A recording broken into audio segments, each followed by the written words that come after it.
Здравствуйте, вы смотрите «Дорожный патруль» на башкирском спутниковом телевидении. Смотрите сегодня в выпуске. В Башкортостане за 2 дня произошло сразу 4 ДТП с автобусами. В Уфе в минувшую пятницу прошел снегопад. Для водителей он уже не стал неожиданным. В столице республики теперь будет патрулировать специальный автобус. Это и многое другое смотрите прямо сейчас. Эта неделя отметилась сразу несколькими авариями, участие в которых приняли автобусы, при этом в них находились пассажиры. Так, в минувший четверг в Уфе произошло столкновение с 2 автобусами. По данным столичной госавтоинспекции, ДТП произошло на улице Сочинская. 35-летний житель Бирского района, управляя автобусом «Фиат» по маршруту движения 262, совершая левый поворот с улицы Сочинская на улицу Менделеева, допустил столкновение с автобусом «Мерседес-Бенц», следовавшим по 211 маршруту под управлением 48-летнего уфимца. В результате ДТП 4 пассажира автобуса «Фиат», женщины, обратились за медицинской помощью. Еще одно аналогичное ДТП произошло днем позже. По информации республиканской госавтоинспекции, авария произошла на 6-м километре автодороги Уфа-Чешмы в Уфимском районе. Столкнулись встречные ВАЗ 10-й модели под управлением 27-летнего уфимца и автобус Ford Transit, за рулем которого находился 61-летний житель Чешминского района.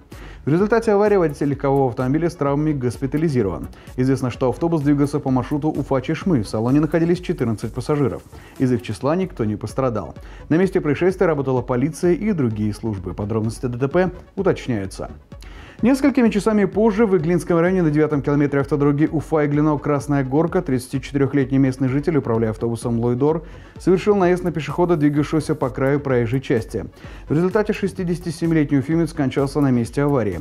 В автобусе находилось 8 пассажиров, из их числа никто не пострадал. По данному факту начато расследование. В этот же день в Стерлитамаке произошло ДТП, в котором пострадали 20 человек, в том числе 3 ребенка. По предварительной информации, 47-летний водитель пассажирской «Газели», следуя по улице Технической, допустил столкновение с опорой линии электропередач. В результате ДТП пострадали водитель и 19 пассажиров, из них 3 ребенка. По данным Минздрава Республики Башкортостан, 2 находятся в тяжелом состоянии. Госпитализированы 14 человек, 6 после осмотра отпустили домой на амбулаторное лечение. В настоящее время стало известно, что водитель стал фигурантом уголовного дела. Как сообщили в пресс-службе МВД Республики Башкортостан, сейчас проходят следственные действия. По предварительным данным, водитель автобуса не справился с управлением. Не исключено, что причиной могло стать несоблюдение скоростного режима в условиях дорожного снежного наката при совершении затяжного поворота. По результатам медицинского свидетельствования установлено, что в момент ДТП водитель был трезв. Кроме этого, Следственный комитет республики организовал проверку исправности транспортного средства и состояния дорожного покрытия.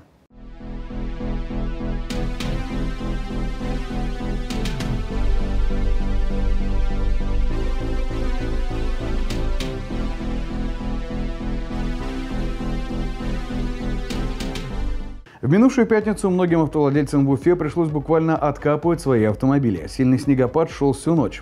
Все это происходило из-за снежного фронта, который двигался с запада на восток. В настоящее время стихия уже миновала, однако водителям следует быть максимально внимательными на дорогах. Стоит отметить, что аварий во время снегопада хоть и было больше нормы, около 60, но все же эта цифра меньше, чем 80 ДТП во время прошлого визита стихии. Синоптики обещают, что снегопад, прошедший минувшую пятницу, не последний в этой зиме. Хотя для многих автомобилистов снегопад значит лишь одну проблему – тяжело очищать машину от снега. Хотя стоит помнить, что на дороге автомобилиста поджидает огромное количество опасностей. И сегодня мы попытаемся узнать, какие конкретно опасности ждут автомобилиста на дороге с помощью нашего эксперта по экстремальному вождению Дмитрия Лужбина. В нашей стране прошло большое количество снегопадов, и наш регион не был исключением. Выпало большое количество снега, и на улицах, как всегда, появились заторы и очень много аварий. И, как всегда, основная причина аварий – это ДТП с несоблюдением дистанции. Как же избежать аварии в сложные погодные условия? Это прежде всего соблюдать дистанцию. Понимать, что покрытие скользкое, и машина останавливается гораздо дольше, чем при обычных условиях. Когда машина попадает в колею, желательно не двигаться по колее, потому что когда вы едете в колее, колея вами управляет, а не вы управляете автомобилем. Старайтесь колею пропускать между колес. И нужно уделить особое внимание сугробам, которые находятся на выезде из прилегающих территорий. Они очень высокие и закрывают видимость. Поэтому выезжать нужно очень медленно, чтобы автомобиль, который двигается по главной дороги, успел вас увидеть и принять меры для избежания аварийной ситуации. Если в городе все предельно ясно, через 5-6 часов коммунальные службы последствия снегопада уже уберут, и можно будет ездить как раньше, то если стихия настигнет вас где-нибудь на трассе, то тут порядок действий должен быть другим. В первую очередь, если вы выезжаете на трассу, проделайте некоторые операции. Предупредите своих родных и близких о том, что вы выехали на трассу. Заправьтесь под завязку. Для чего это нужно? Ваш автомобиль потребляет где-то около литра в час бензина на холостых оборотах, если у вас двигатель 2 литра. Соответственно, полбака, если ваш бак где-то около 40 литров, вам хватит на 20 часов обогрева, и вы сможете дождаться помощи. Кроме этого, озаботьтесь тем, чтобы у вас было хотя бы 2-3 парафиновые свечки. Горение 2-3 парафиновых свечей в обычном универсале может поднять температуру в салоне на 2-3 градуса. Эти 2-3 градуса могут вас спасти.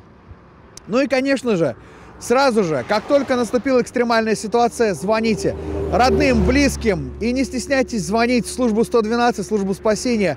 Звоните сотрудникам госавтоинспекции, звоните полицейским, звоните в скорую. В общем, куда можете, дозванивайтесь. Вас обязательно найдут, обязательно спасут. И не попадайте в такие ситуации. Если прошло экстренное штурмовое предупреждение о том, что на дорогу нельзя выезжать в такую не очень хорошую погоду, когда действительно метет, когда действительно снег, практически нулевая видимость, лучше останьтесь дома с родными. Переждите, поедете, когда распогодится. В Уфе госавтоинспекторы подвели итоги прошедшего месяца. Количество ДТП увеличилось на треть по сравнению с январем 2018 года. И 37 аварий – это наезды на пешехода, 18 из них произошли на зебре. За прошедший месяц сотрудниками ГИБДД города к административной ответственности было привлечено 634 водителя, которые не уступили дорогу пешеходам, а также 272 пешехода, переходившие дорогу в неустановленных местах. Еще с 12 пешими участниками дорожного движения была проведена профилактическая беседа. Горожане еще не закончили школу. Именно это стало причиной акции «Безопасный путь», которая стартовала сегодня. В ходе этой акции дорожные инспекторы будут пропагандировать соблюдение ПДД и проводить профилактику детского травматизма на дорогах. Также город в часы пик будет патрулировать специальный автобус, который напомнит и пешеходам, и водителям о правилах дорожного движения и о взаимном уважении. В республике проходят плановые дорожные рейды сразу нескольких ведомств: ГИБДД, Гостехнадзор, Ространснадзор, Ветслужбы и Министерство лесного хозяйства. Мероприятие подобного рода при участии сразу 5 ведомств организовано впервые. В ночной рейд вместе с сотрудниками отправилась и съемочная группа дорожного патруля. Большие грузы в этот вечер были в центре внимания. Это неудивительно, ведь именно там можно встретить целый букет правонарушений. От технического состояния автомобиля до незаконного груза. Это может быть и превышение нагрузки на ось, и незаконная перевозка древесины. Здравствуйте, можно проверить? Номер задиктую. В большинстве случаев водители оправдывают свои нарушения прихотями начальства, однако и сами не без греха. Многие попадаются совершенно обычными нарушениями, например, отсутствием полиса автогражданки. Помимо госавтоинспекторов в рейд вышли сотрудники Ростехнадзора. Именно в их зону ответственности входят тахографы. Эти приборы показывают, с какой скоростью двигался водитель, а также когда в последний раз он отдыхал. Однако с каждой минутой поток грузовиков истекает. Водители проезжающих фур передают по рации о проверке, и многие их коллеги затаиваются в ожидании окончания рейда. Однако 3 десятка нарушителей все же удалось привлечь к ответственности, и, надеюсь, это послужит для них уроком. В Республике Башкортостан проходят полуфиналы конкурса КВН «Безопасная дорога детства». В концертном зале Нефтекамского дворца творчества в минувший четверг собрались дети, чье знание правил дорожного движения может дать фору иным взрослым и опытным водителям. С традиционного КВНовского напутствия ни пуха ни пера началась игра. Команды состязались в конкурсе «Приветствие, наша цель», чтобы безопасной на дорогах жизнь была. В конкурсе капитанов «Тише едешь, дальше будешь» и музыкальном домашнем задании «Скутер, кататься подано». Жюри, подводя итоги, отметило жизнелюбие, юмор и оптимизм команд, но самое главное – знание правил дорожного движения. Товарищ инспектор, будьте добры, права мои верните. Права мои на вас верните, товарищ инспектор, будьте добры. Вы превысили скорость. Ой, все, заканчивайте. Пошумели и будет. Права мои верните, права мои верните. Успокойтесь, что вы делаете. Несмотря на высокий уровень всех команд, победители все же были выбраны. Ими стали команды города Нефтекамск и Бакалинского района. Теперь эти команды сразятся уже в финале, который определит лучшую команду в республике. Мы желаем им успеха и победы. Ежедневно на дорогах происходит множество заслуживающих внимания событий, внушительная часть которых попадает в объектив видеорегистраторов. В нашей рубрике «Одним кадром» мы собрали для вас самые любопытные случаи, произошедшие на территории Республики Башкортостан. Как говорится, лучше один раз увидеть. Уникальный, если не сказать больше, пример водительской взаимовыручки мы можем наблюдать на этом видео. И пусть это не вазовская семерка, все равно приятно, что в наших сердцах осталось место для доброты. Иногда водители чувствуют, как гордость за обладание мощным внедорожником свербит и застилает глаза и здравый смысл. Вот и этот водитель Lexus решил показать, насколько быстр его железный конь. Правда, теперь ему придется продемонстрировать его внедорожные качества, и далеко не факт, что они смогут перебороть сугроб в кювете. Настоящий пир во время чумы. Нет, не так. Оттепель в разгар зимы, причем только на отдельно взятой улице. Вот так коммунальная авария может подарить немного весны. Однако стоит помнить, что весенние явления застынут и явят миру каток, который надо будет объезжать 10-й дорогой до настоящей весны. И опять быстрый, дерзкий, как пуля, резкий внедорожник, а водитель, ко всему прочему, болтает по телефону. Но дорога знает, как осадить нарушителя, и хорошо, что в этот раз это всего лишь сугроб. Снежный плен продлился более чем на 3 часа, и мы надеемся, остудил горячую головушку. Все жалуются, что инспекторы долго едут на ДТП, но герои нашего видео знают, как сделать так, чтобы аварию оформили быстро и максимально точно. Как говорится, если гора не идет к Магомеду, то нарушитель сам приедет в машину ГИБДД. Чтобы выбраться из снежного плена, достаточно выбрать подходящую технику. Гусеничный транспорт подойдет идеально. Но всегда нужно помнить, что чем круче джип, тем дальше бегать за трактором. А у нас сугробов и на такую технику хватит.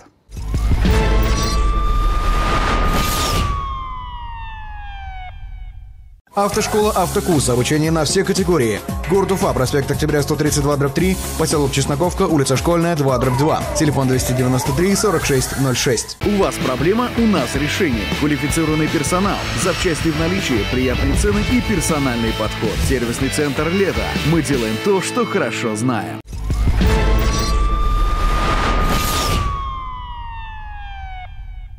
Присылайте свое видео в нашу группу ВКонтакте и на наш номер WhatsApp 8 927 350 63 94. Вы смотрели «Дорожный патруль Уфа». Удачи на дорогах!